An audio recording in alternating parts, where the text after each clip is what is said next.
Bab 1. Pendahuluan. Pernahkah kita semua berpikir, jika Tuhan itu satu, kenapa agama di dunia bisa begitu banyak? Apakah semua agama benar? Atau hanya satu yang benar, sementara yang lain salah? Lalu, bagaimana mungkin miliaran manusia yang memeluk keyakinan berbeda-beda bisa yakin bahwa mereka berada di jalan yang paling benar? Pertanyaan-pertanyaan seperti ini bukan untuk sekadar memancing perdebatan, tapi juga bisa membuka jalan untuk berpikir lebih dalam tentang sejarah, tentang iman, dan tentang kemanusiaan. Di video ini, kita tidak sedang membandingkan mana agama yang paling benar. Kita juga tidak sedang membenarkan semua agama. Tapi kita akan mencoba melihat, mengapa agama di dunia bisa ada begitu banyak? Apakah memang semua datang dari Tuhan? Atau ini adalah hasil dari perjalanan panjang manusia dalam memahami makna hidup dan penciptanya? Mari kita gali bersama dengan pikiran dan hati yang terbuka. Bab 2. Asal-usul agama. Untuk menjawab pertanyaan ini mengenai bagaimana asal-usul agama, kita bisa melihatnya dari dua sudut pandang, yaitu sejarah keimanan. Dari sudut pandang ilmiah dan sejarah, para peneliti melihat agama sebagai hasil evolusi budaya dan kesadaran manusia. Sejak zaman manusia purba, manusia telah hidup berdampingan dengan alam yang misterius dan kadang menakutkan. Petir, kematian, kelahiran, atau musim yang berubah secara ekstrim memunculkan pertanyaan-pertanyaan besar, dan di sanalah kepercayaan mulai tumbuh. Rasa takut, rasa ingin tahu, dan dorongan untuk memahami dunia membentuk kepercayaan pada roh, kekuatan alam, dan makhluk gaib. Inilah awal dari animisme dan dinamisme. Seiring waktu, ketika manusia mulai hidup berkelompok, membentuk komunitas, kerajaan, dan kemudian negara, kepercayaan pun berkembang menjadi sistem yang lebih kompleks. Ritual, simbol, dan mitos diperkuat dan diwariskan lintas generasi.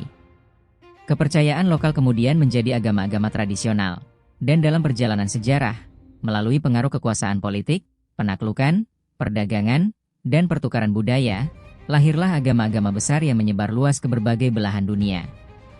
Sementara itu, dari sudut pandang keimanan, agama diyakini sebagai wahyu atau petunjuk langsung dari Tuhan yang diturunkan kepada para nabi dan rasul. Sehingga agama bukanlah buatan manusia, melainkan bimbingan ilahi yang mengajarkan nilai-nilai kebaikan, keadilan, kasih sayang, dan pedoman hidup. Wahyu ini dianggap sebagai jawaban Tuhan atas kebutuhan manusia dalam membedakan yang benar dan salah, serta menjalani hidup yang bermakna dan terarah. Kedua sudut pandang ini, baik dari sisi wahyu maupun sejarah, memiliki satu benang merah. Manusia selalu mencari makna, arah, dan keterhubungan dengan sesuatu yang lebih tinggi dari dirinya. Baik sebagai bentuk penerimaan terhadap petunjuk ilahi maupun hasil refleksi panjang peradaban, agama hadir sebagai jawaban atas pencarian eksistensial manusia sepanjang zaman. Bab 3. Mengapa ada banyak agama? Dari sudut pandang ilmiah. Mengapa agama di muka bumi ini begitu beragam? Dari sudut pandang ilmiah terdapat berbagai faktor yang saling memengaruhi, mulai dari sejarah, geografi, budaya, sosial politik, hingga penyebaran dan perpecahan agama itu sendiri. 1. Faktor sejarah. Secara sejarah, agama muncul bersamaan dengan tumbuhnya kesadaran manusia atas hal-hal yang tidak mereka pahami. Di masa purba, manusia belum memiliki sains untuk menjelaskan petir, kematian, musim, atau mimpi. Maka lahirlah berbagai bentuk kepercayaan terhadap roh leluhur, alam, dan kekuatan gaib. Seiring berkembangnya masyarakat menjadi suku, desa, hingga kerajaan, kepercayaan lokal pun semakin terstruktur. Di satu wilayah lahir pemujaan terhadap leluhur, di tempat lain muncul dewa-dewa yang mengatur alam. Setiap masyarakat menciptakan sistem kepercayaannya sendiri. 2. Faktor geografi. Dari segi geografi, lokasi dan lingkungan fisik turut membentuk cara berpikir keagamaan suatu komunitas. Masyarakat yang tinggal di pegunungan, padang pasir, atau hutan tropis mengembangkan mitos dan ritual yang berbeda. Di India yang subur dan penuh sungai, berkembang spiritualitas yang rumit seperti Hindu dan Buddha. Sementara di Timur Tengah yang keras dan tandus, lahirlah agama-agama yang lebih tegas dan misionaris seperti Yudaisme, Kristen, dan Islam. 3. Faktor budaya. Faktor budaya juga berperan besar dalam keberagaman agama. Setiap kelompok masyarakat memiliki cara hidup, simbol, bahasa, dan nilai yang berbeda, yang membentuk sistem kepercayaan khas sesuai dengan lingkungan dan tradisi mereka. Beberapa agama bahkan lahir langsung dari budaya itu sendiri, seperti Shinto di Jepang yang berasal dari kepercayaan terhadap roh alam, atau Nimisme di Afrika yang tumbuh dari praktik dan ritus lokal, tanpa melibatkan tokoh pembawa wahyu. Karena budaya manusia sangat beragam, maka keyakinan yang lahir darinya pun ikut beragam. 4. Faktor sosial dan politik. Selanjutnya adalah faktor sosial dan politik.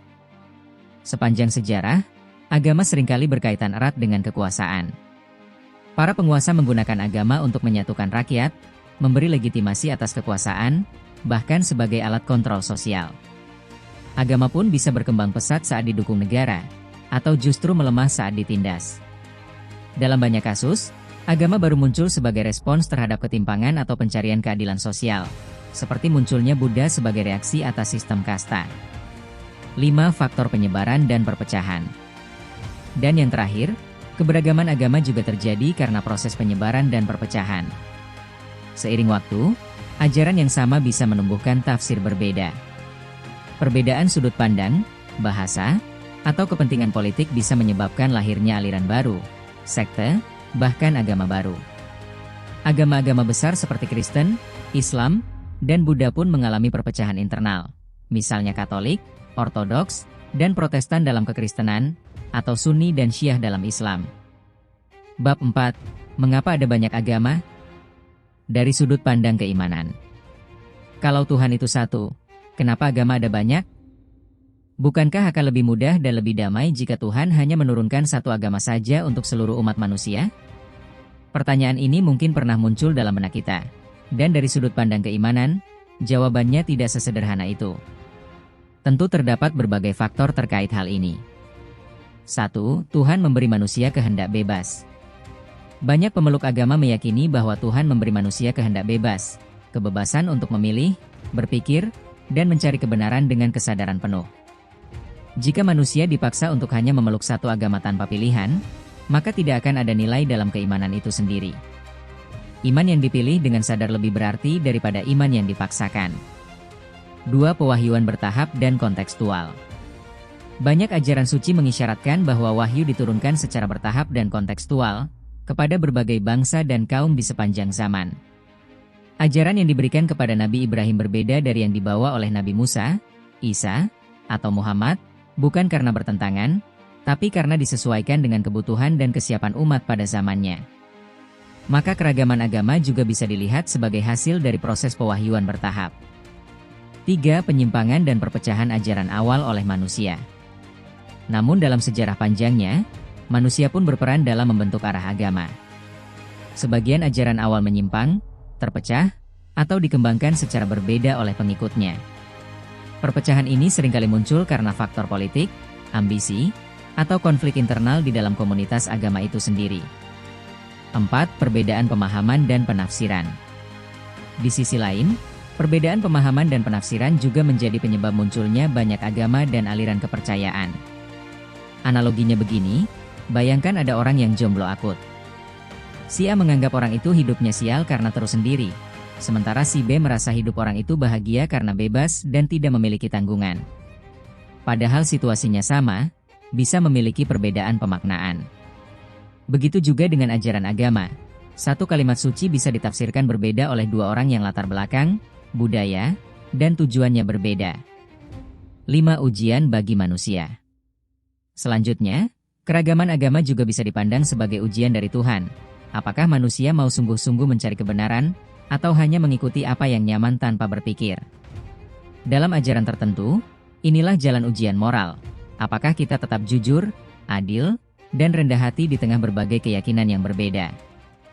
6. Rahmat Tuhan yang luas.